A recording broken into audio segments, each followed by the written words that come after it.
And I feel like that's what's happening in the world today, is that so many of our young men are hearing this message of they're not good enough, that being a man is horrible, it's toxic, it's your patriarchy, um your your tyrants, you're power hungry.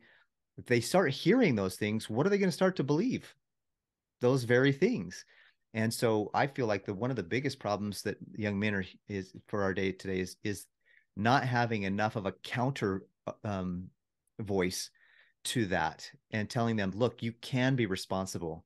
Where you are in life right now is okay, but you could be better.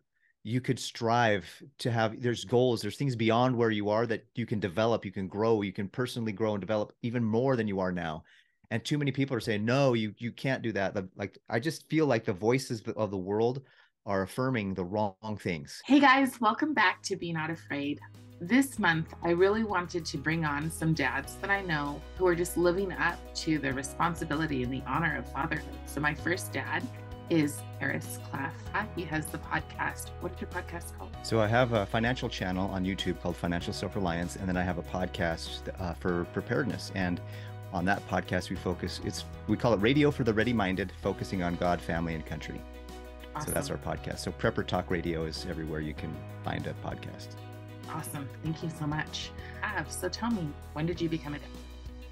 So it was July 1st, 1999, when my first son was born. And it was a miraculous experience. There's nothing like walking into the hospital as just you and your wife, and then walking out with that third bundle of joy. One of the things that I tell people, especially younger dads that are going to have that first experience. I said, when you're single, there's a certain amount of love that you think you can have. Like your ability to love is limited by what you've experienced as a single person.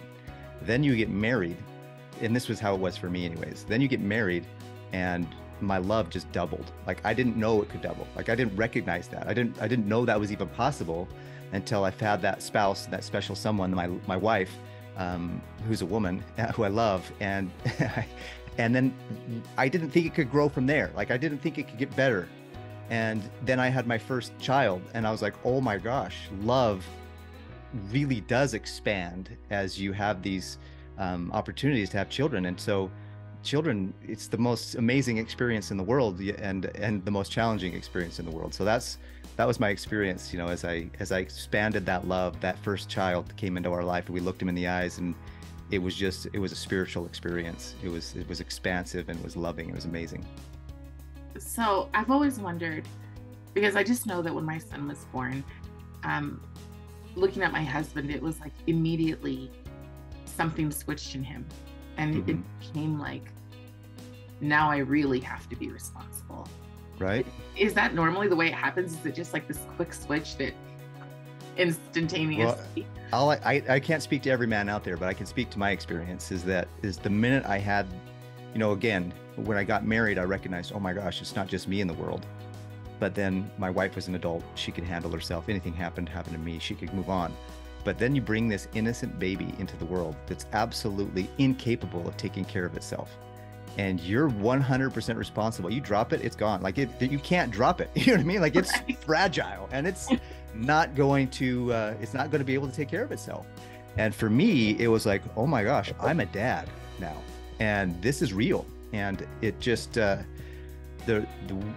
gears, the button, like you said, there was a button that kind of turned on, a machine, if you will, that turned on, that stewardship, that responsibility, that I was now accountable to God, not just for my wife, but now to this soul, this being that he sent to our family to grow and mentor and to develop and hopefully create another duplicate, a positive person in the world. Hopefully that's the goal. Right.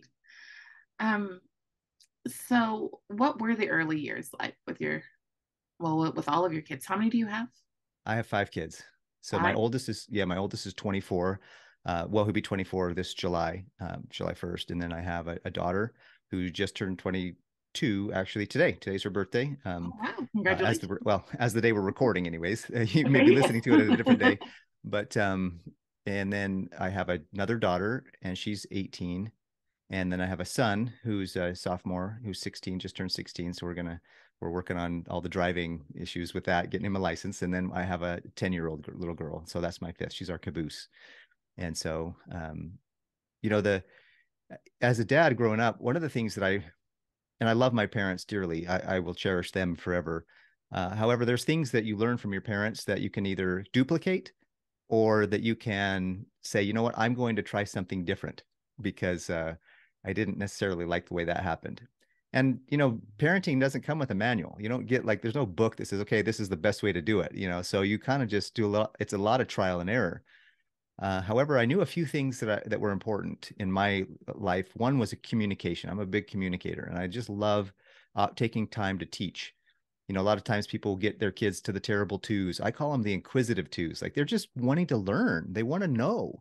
And what's wrong with that? In fact, that's wonderful that they want to know and learn. And so whenever my kid was like, "What's this?" and "Why is that?" and I would say, "Well, it's this." I would take a few minutes, and you know, sometimes it was annoying and sometimes it was frustrating, but when I took the time to actually explain things to them and they knew that they could get an answer from me that was more than just because daddy said so or because mommy said so or because, you know, that's just the way things are. You know, if I knew something and I knew I could explain it to a 2-year-old, you know, if you can't there's an old saying, if you can't explain something to a 2-year-old, you probably don't understand it yourself. But I took some time with them, and I think that time meant quite a bit to them. And I've always been throughout the years, I've always had you know, at church and other places where we've gone as a family, regularly people have come up and said how well behaved our kids are. And that has a lot to do with their personal temperament. Don't get me wrong. I don't want to negate their abilities and their capacities, but I also recognize that was on purpose. Like we set out to do that as a family. As my wife and I, you know, talked, one of the big things we said was like, we're going to take time with our kids. And then another big thing is that we're going to follow up with our discipline. Like if we tell the kid, if you do this, then we will do this, or this is the consequence. Whether, you know, I would always follow up with that discipline. So the kids knew like, uh-oh, if we do this, dad's going to do that. And we don't want dad to do that. So we're not going to do this. Does that make sense? Absolutely. One of the things that I've heard, I'm sure you've seen it on posters or whatever, but to a child, love is spelled time. That's powerful. And I think that we have so many times where um, we think that, especially today, right? A lot of people think that love is spelled materialism. What can I Mm-hmm. give you? How can I occupy you in a way that is convenient for me? And as a parent, I think that the only way that we keep that relationship with our kids is having invested the time, invested in them, Mm-hmm. actual time and actual attention. That's true. My wife came from a family where she felt like her dad spent a lot more time buying her love than the other way around. And that was, you know, I got a chance growing up to actually work with my dad, and he hired me to work in his business. And so I had a lot of closeness with my dad growing up. And so that's something that I really cherish and look back on fondly. So that's absolutely true. Do you feel like it built respect to work with your father? Absolutely. There's something that's neat about you know what, one of the things that's cool is that when you have a baby and there's something that's more important than you, and that gives you meaning, or gives me meaning. It gives me meaning in my life to have something more important than me. So I'll do more for somebody else than often I'll do for myself. And I think that's a truism a lot of humans can understand, a lot of men can understand, is that we're built to nurture, no, so women are built to nurture, but men are built to preside, to protect, and provide. And so if I don't have something to provide for, or to protect, or to preside over, then I feel like I'm not doing what I'm supposed to do, just intrinsically, just in my nature. And so to be under a father that presided and provided and protected our family and did whatever he could to make sure that we had the basic needs. Now, we weren't rich, or we didn't have all the fancy stuff. And oftentimes I'd get secondhand stuff growing up. We were kind of middle class, if you will. We weren't upper or lower. We were kind of middle. And so we had a lot of nice things. And my dad really, I could sometimes today I look back and I say, Dad, I'll call him on the phone. I'll say, Dad, how did you do it? Like, life's not easy. And I call him and I say, how did you do that? Like, how did you raise us all? And we're, mostly productive. And, how did you do that? Like, it's so that I think that the ability for me to now call him on the phone and have those conversations was engendered. The seed was planted in those days when I was a teenager working for him, and we would have conversations like literally. I would like the cool thing is I got my permit and he was so excited because he would be able to now because we would have to drive we lived in Southern California in a place called Costa Mesa, which is near Newport Beach. And he had one of his main clients was in LA, actually downtown LA. And so he would drive every day into down, every couple times a week he would drive and he would lose an hour and a half in traffic that he could be working on stuff. Well, as soon as I got my permit, he's like, all right, you're driving and I'm working. And so I would drive. So I learned to drive in the freeways of LA, if you can imagine the fear of God was put in me in those hours.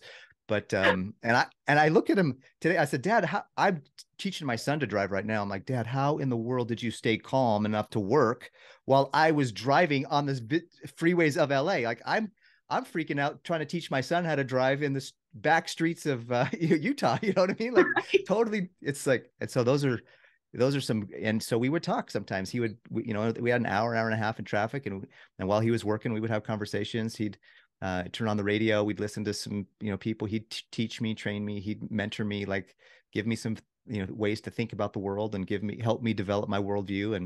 And it was times I'll never forget.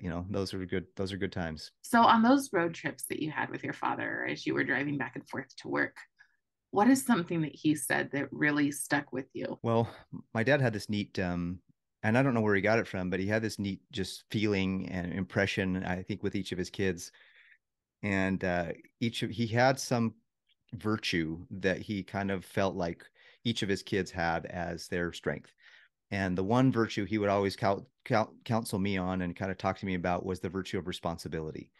He says, Paris, I see you as responsible and someone who can take on responsibility and be responsible and get things done. And so that kind of, it might have been the power of suggestion, whatever it is, but that's something I've always felt in my life, that I'm someone who can take on responsibility and I don't have to shirk from that duty. I don't have to shirk from that. I can take it on because I am responsible. It helped me to identify not just I can be responsible, but my dad kind of instilled in me that I am responsible. Like I can identify, so to speak, as that virtue. And so that was something that really has stuck with me my whole life, that I have and am and capable of being responsible for whatever life puts at me. So, that's got to be heavy. Today, when we're in the society that we're in, where there's so much conversations about toxic masculinity and the patriarchy, um, how does it feel to live in today's society and have to like navigate being responsible, being in charge of these five kids and your wife and no preside Oh, preside. preside. So preside, there's a lot of people who will hear that word and go, oh, no. Yeah. Mm-hmm. So can you explain what that means and what that kind of responsibility means today? And also, is there a struggle? You've got some girls and a lot of young women, especially, are growing up to reject the word patriarchy. Mm-hmm. So I'm just wondering, is that something that you guys experience, or is that something that because of the relationships that you have, it's not really an issue? Well, it does come up. And, one of the things that I see in the world is I have a responsibility, not only to my family, but then you recognize that out of the nations are built on the backs of states, states are built on the backs of counties, counties on the backs of cities, cities on the backs of families, families on the backs of individuals. And so the whole world rotates around the basic building block of the family, in my opinion. So to build and create strong families is to build and create then backwards that cities, counties, states, and nations. And so I maybe, I have a little bit of I'm kind of my wife might say that I think about too much. I'm an overthinker. And so sometimes I extrapolate my responsibilities out to this whole world of people out there as well. And it gets overwhelming. And I need to remember to focus in and say, no, my actual stewardship and responsibility is just over these five children. and their lives. And so what was cool is my daughter recently, interestingly enough, she recently got engaged. And one of the things that she kind of, when she was introducing him, and she says, "Dad, he's a lot like you." And he's in the military. He's got a strong, focus in life. He knows where he's going. He's got they work together very well. And I trained my daughters to be strong, but also to recognize that, it's a partnership, especially in marriage, and to recognize that, at the end of the day, there's got to be someone that presides, someone that says, okay, this is where our family's going. This is what our family's going to do. And I counsel with my wife regularly, and I make sure that her input is vital. It's vital, critical. Like I can't move forward without her. And so I feel like we're equally yoked in so many ways. But at the end of the day, when we decide, and then what will happen is she and I, my wife and I will decide, and then I'll be the one that makes the declaration to the family, so to speak. So I'm like, family, this is the way where we're going. This is where we're headed, and this is what we're going to do. And so I've had opportunities where my kids have chosen things that, because I grew up, I'm an LDS individual, so I grew up with a very strong Christian faith, and I have a different. I even within my faith, I have a little. Sometimes I find myself in a little focused a different way. But anyways, the point is that I'll sit down with my kids and I'll say, look, this is the way I want our family to go, and this is what we want to do. These are the values that we live. And I told my son just the other day, we were having a concern, and I said, you know how much I love Jesus. I want you to love Jesus. You don't have to love Jesus as much as I do, but I would like that. I would like for you to even love him more than me. If that was possible. And so I have those conversations with my kids, and I recognize those values of those Christian conservative values. I try to instill in my children. And I say, look, the world is telling us that men are supposed to be docile, and they're just supposed to, so to speak, bend over and take it, or just not be anything. I don't know if you can say that on your podcast, but No, weak. Mm-hmm. Yeah, they're just supposed to be weak. And that's not how a good, strong man should lead a family. If you're going to lead, you need to be a leader. You need to grow and develop that. And I think that I've heard recently somebody say that the best thing you can do for your kids is to have personal development as a father, and to personally develop yourself as a leader and as a person of integrity and a character. And so I've really worked on that. But at the same time, I don't want to be so abstract to my kids that they don't know what I'm doing. Like, they just see me doing things and they don't necessarily know what that means and how to use that. So I'll take time to teach them, and I'll talk to them about the different things that are going on. I tell my kids how much I love their mom. And then that's another thing that I think is huge, that men need to, I don't think we shouldn't be weak and crybabies, but I think it's important for men to show emotion. And I think emotion is a powerful thing. Vulnerability is powerful. If a man can recognize when he's wrong, then I think that's actually a vulnerability, especially if he can it's in a position where he can learn and grow and develop and become better from those lessons. I don't know if that answered your question, but I know that teaching my children that, just that it's okay to be vulnerable. It's okay to show emotion. But when you're called upon to do something, you get it done. And I tell my kids a lot, Cluffs, and that's my last name, Cluffs are leaders. We're not followers. We're leaders. And when somebody's doing something that we don't feel good, like if we see somebody doing something that doesn't sit right with us, we don't follow that. We say, listen, there's something that doesn't feel right here. I'm going to lead us in a direction that feels better. If you can you can come with me, but I'm not going with you in that direction that's not feeling good for me. Like, that doesn't feel right. And I don't want people to take that the wrong way, but that's kind of what I tell my kids. And we're leaders, not followers. Well, I don't think that you can be responsible for how other people take things either. Yeah, that's true.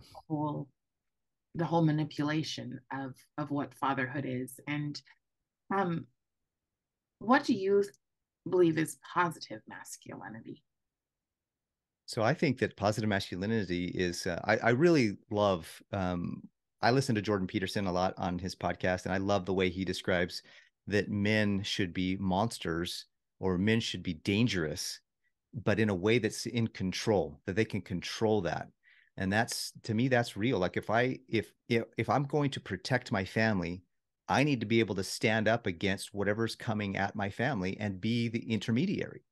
I need to be able to stand between the evil of the world and my family and protect it. That's what a protector does. I stand between, to me, this is what it is anyways. I stand between the lies. So it's just, I try to protect my family against I stand between them. I say, listen, family, you're going to go out there and you're going to hear this, that, and the other. And so let's talk about it. Like in our family, this is how we interpret that. This is how I interpret that. And as long as you're in my family, in my home, that's how we interpret it. Once you turn 18 and you go on to do your own thing, your own life, and get married and do your own family and your own kids, you can change that. But until then, I feel like that's my job as a protector and as a provider, is to be somebody who can, number one, I make sure that there's food on the table, there's lights, the lights turn on, they have the clothes they need. In fact, I was just telling my son the other day, and he was like, he was kind of complaining about some things he didn't get, because once you spend $1, you can't spend it again. Like it's spent, like I can't spend it again. Right. So I said, son, let's just go through some of the things that you have in your life so that you recognize how blessed you are. And I said, you don't have to worry about whether you flip the switch and the lights turn on. You don't have to worry about what you open the drawer and there's clothes. You take a shower, you step in the shower and the water comes on. Like you don't have to worry about any of that. I provide that for you. And I do it because I love you. And so that's why we work together as a family. Everybody has their role and we work together as a family, and we all do our part. And that's a huge part of it, is to be able to do that. And then someday he'll have a hard day at school, he'll come home, and we'll talk for 30 or 45 minutes. We'll spend that time together, so he knows he can come home and he can talk and he can unload his burdens of the day onto his mom and I, and we can be there for him. And we do that for all of our kids, and that's something. Not all of our kids are in the same place, so we have to make sure that each some of our daughters have different issues than our sons, and then even our sons have different issues than the other son, and our daughter has different issues than the other daughter. So it's like everybody's got their individual issue. And I think to be a positive force in the world as a man, you've got to know what you have to have a goal. You have to know what you want. You have to know what your responsibilities are, what your stewardships are. You have to know that you've got to protect and provide and preside over your family. And those are positive things. I'm not a tyrant. I don't believe in tyranny. In fact, tyranny is I preach against that as much as possible, because that's a reality. I have friends who have husbands, and I know some of the lives that are out there, and I know some of the stories that I hear out there, and it boils my blood that some men will use their power and their position and do the wrong thing, and I actually feel a responsibility that if I saw it in public, I would stop it. I would work to stop it, because that's my job as a man too, is to give feedback to other men that say, hey, look, that's not right. That's not how we treat women. That's not how we treat kids. That's not how we treat each other. And I need to be the strong enough force to be able to say, well, if they come at me, I can defend it. And so that's where I really appreciate that definition that Jordan Peterson says, that we need to be monsters. We need to be so dangerous that we can take care of those monsters that are out there in the world, but yet have it under total control and to be disciplined with it, so that we can still be benevolent and kind in our day-to-day life. Yeah. And another person who speaks really well on the subject is James Lindsay. I don't know if you listened to him, that he did the for young men. And he talked about how young men should think about how they would wrestle a bear to protect their mothers or their sisters or anyone else. They should think about that. And that idea versus the kind of narcissistic ideas that go into our children's heads that are constantly, I'm just thinking about my own pleasure all the time. What do you believe is the best thing that we could be doing for young men to help them embrace positive masculinity, not just in your own family, but in society in general? Well, I used to really appreciate different organizations like the Boy Scouts of America and different youth programs that were out there, because they taught skills, they taught work ethic. And I think that the more young men in the world need to have a good, strong work ethic.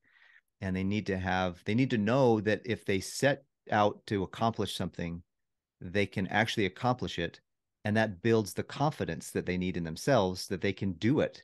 I think too many times we get a trophy just for participation, and then everybody thinks they should get a trophy just for sitting on the couch playing a video game. Like, Now, if you're going to be a professional video game player, then that's awesome, right? Because you can make good money doing that. But I'm not like, what are the chances of that? That same as, being a professional at, I guess, at a high level of any sport.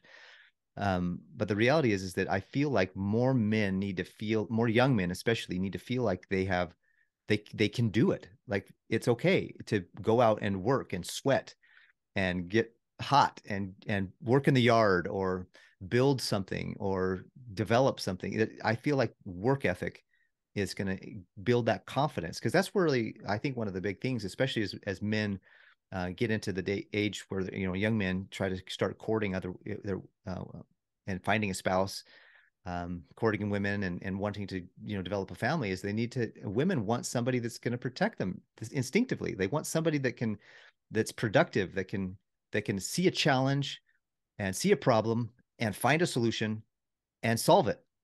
I think that's what men are kind of built to do in a very basic way. And so if men growing up have never had we've never been put in a hard place to figure out how to solve a problem because everything's been solved for us or everything's been done for us, then what do we learn? We learn that we don't have to do anything because everybody's going to do it for us. And then we don't develop the skills necessary to become the men that will provide or preside and protect. I just feel like that's a big thing that a lot of young men, and that's one of the things I try to instill in my boys, is like, look, I know it's hot outside. I know it's not comfortable, but let's go pull some weeds. you know let's go. Yeah, we just got this, whatever we got, like we got something, a kit, let's go build it together. Like, I'll show you this is how you do it. Like, we build dressers, we build bookshelves, we build things too, because that's all those things I think are critical to a young man's development, in my opinion. Right. What do you think is the biggest problem facing our young men today? Well, I think that it's the noise in the world that's telling them that they're not worth it. It's that there's a power in suggestion. And I don't know if you've ever heard of these studies, but I've seen studies where I was actually telling my son about this the other day, about like, if you and your friends kind of conspire together and you're going to pick on somebody, this is how, try this experience. I said, all of your friends get together and say, okay, when we see this person, we're going to tell them they look sick. Oh man, you look really sick. You look like you're not doing very well. You should probably go home. And I promise you, even if they woke up that day feeling great, the power of suggestions, by the end of the day, they're probably going to want to go home feeling sick, and because they're feeling sick. And I feel like that's what's happening in the world today, is that so many of our young men are hearing this message of they're not good enough, that being a man is horrible, it's toxic, it's your patriarchy, um your tyrants, you're power hungry. If they start hearing those things, what are they going to start to believe? Those very things. And so I feel like one of the biggest problems that young men is for our day today is not having enough of a counter voice to that, and telling them, look, you can be responsible. Where you are in life right now is okay, but you could be better. You could strive to there's goals, there's things beyond where you are that you can develop, you can grow, you can personally grow and develop even more than you are now. And too many people are saying, no, you can't do that. Like, I just feel like the voices of the world are affirming the wrong things. And we need to have a counter voice to that that's affirming the right things, because the power of suggestion is real, and it's very real. And I think a lot of the kids today, the young men who are thinking they're women, or the young men who are thinking that they're homosexual now, I feel like a lot of it is just going along with the crowd to be cool and to be popular and to get some kind of attention, and to move in that direction, because the voices they've been hearing all this time are like, well, maybe that is true. Maybe that is the way I should be. Maybe. And then they start to believe it, and then when they believe it, they start to act it out. And before you know it, they're ingrained in it. And it's almost like now you got to root it out of them. Well, there's also escapism, right? Because if Mm-hmm. you were told that you are the worst, that you are the most toxic, if people say cis as if it's something disgusting to say, which it kind of is. I mean, cis is something that we didn't ask to be called. Mm-hmm. So, Yeah. Well, so it's funny. I was out to dinner with some pretty masculine guys. It was over the weekend. There was a gun show, and so we were celebrating our Second Amendment rights. So we had some pretty, some pretty manly men. And I went to dinner with them, and they're like, we were chatting, and I said, what's funny is I'm a white male Christian who owns guns and has food storage. I'm like the worst domestic terrorist there is right now. Like I'm like this horrible man. I'm horrible because I'm white, I'm male, I'm privileged, I'm all these things. And I'm like, you know what? It's a message that's not appropriate and I feel like the most appropriate message isn't to condemn those things. It's to let's build what we want rather than condemning what we don't want. The energy that we put into condemning and tearing down, if we took that same energy and swooshed it over here to building what we do want and building the message that we do want, and the positive propaganda, I hate to use the word propaganda, but the positive voices, the positive messages, I think will build the society that we want. But we spend so much time tearing down and tearing each other down and treating each other like we're less than, and because of the color of our skin or their melanin content, or what gender, what we were born, or biological gender, which is what I believe in, what we were born as a child, like that. I Right. think it's just the wrong message. I think we need to go towards building rather than tearing down. Well, and if we have solutions, that's how we win. We are not going to Mm-hmm. win with we're not going to win with boycotts. We're not going to win with having social media wars. Go move backwards. If we appreciated Scouts, okay, Scouts has had some issues that have happened in the last couple of years, Mm-hmm. but you can still bring the program. So I have an entire library of all the Scout books, that the merit badge books. Oh, cool. So you can still go through all of those skills with your child or with a group of students in your neighborhood and teach them those skills without really caring if they get the badge or not. That's important. That's a good idea. So I think there are ways that if we have the solutions, we can win. And I think one of the biggest solutions that people need to realize is that intact families, they've always been the solution. They're always the biggest threat to who would have us divided. Mm-hmm. Fathers, respect for fathers has been, it's just been a thing that was since basically the beginning of time. Yeah. No, and fathers that understand their role as, and they're not tyrants, Right. like recognizing God. I mean, I love what the Bible says about how when God created Adam, and then he took out of the side of a rib and created Eve, and it was out of the rib, it wasn't out of the foot to be trampled upon. It wasn't out of the head to be above them. It was out of this rib so that he could, put his arm around her and Yeah. just they could work together. It was in the middle. It was the equality. To me, equality of opportunity versus equality of outcome. That moving together and saying, look, it's you and me against the world, wife. To me, that's what my wife and I say. My wife says it's you and me against the world, husband, and my wife, it's our family against the world, and who's to protect that? That's my role. That's our as a father, to protect my wife and then to protect my children, and that's a huge responsibility. And I think too many men want to shirk that responsibility because they've number one, they've gotten lazy over the years, don't get me wrong, I've there's temptations throughout my whole life. Like I'm not saying that my whole life's been perfect, but because there's been times where I want to say, you know what, forget all this is too hard. And there's days when it feels like that, but I just know that if you always quit before you have a chance to see the end result, what are you going to accomplish in life? What are you going to be in life? So my goal is to say, you know what, I'm going to push through. I committed to this, and I'm going to push through, and I'm going to see it to all the way to the end. And that's what I think. A lot of men, they just want to give up because they've been told that it's okay, and we can quit so easily in so many things in life now. We can just quit. Well, I don't want to do that anymore. I'm just going to quit. And there's no, I call it stick to itness.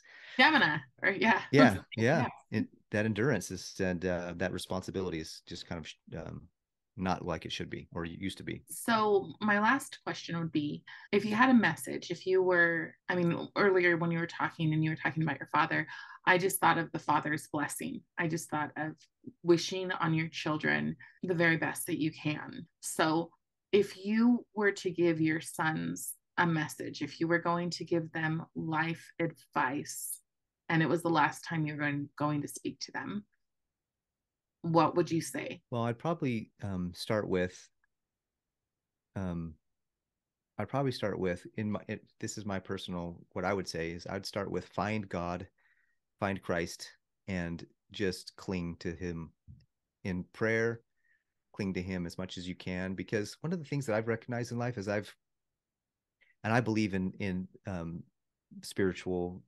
communications. I believe that God is real and he talks to me. And so if I come to a situation where I'm helpless, I can't do it. I just feel like I just can't, I don't know what to do. I'll get on my knees and I'll pray and I'll ask God, who is the Father, right, to me. And I'll say, what do I do?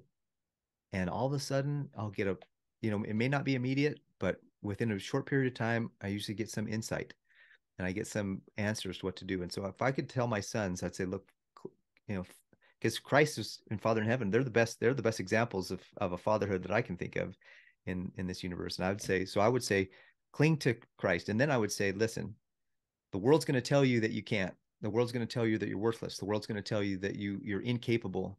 And that's not just the world, but the enemy. Because I believe that, if you believe in God, there's an enemy too. And the enemy will tell you you're worthless and you can't. And I'm going to say, I would tell them, find Christ, and that whatever life throws at you, you can overcome it. You have the capacity to overcome it. You just got to hunker down and fight, and you can do it. Whatever life throws at you, there's a solution for every problem, especially when you involve God in the planning process. That's pretty powerful. I think it's hard for our young people sometimes because they're taught that it's idiotic to still believe in God. Mm-hmm. And they're really pushing them away from it. But I always look at it and I say, again, going back to the solutions, what's the better alternative? Because if the better alternative is to live in a constant state of bitterness, which, right, Mm-hmm. it's just that you're constantly looking for what's wrong with the world versus having a sense of gratitude and a sense of respect and honor, to me, that makes it very clear that having that relationship, um, and with God, I would agree. God is sustainable. He's the ultimate example of a father. As Mm-hmm. someone like me who grew up with no father, um, having trust and comfort and knowing that somebody loved me in that same way that a father loves and is like, okay, this one's mine. The Awesome. second they're born, it's just kind of like, this one's mine. Mm-hmm. So, Paris, I really appreciate having the conversation with you, and I look forward to our panel discussion. If people want to follow you, there's two places: Prepper Talk Radio, and what is your financial again? It's financial self-reliance. I'm on almost all the socials under financial self-reliance, and almost all the socials under Prepper Talk Radio. Thank you, and thank you so much for being a father who answers the call and steps up, and hopefully raises a generation that will do the same. Thank you. This is a great venue. I appreciate you for putting it on and hosting it. You're awesome for making sure. I think you're facilitating that voice we were talking about. You're facilitating the opportunity for that voice of building and positivity and gratitude, and to get out there. So thank you very much for what you've done too. Absolutely, and I'll see you soon. Take care. I think.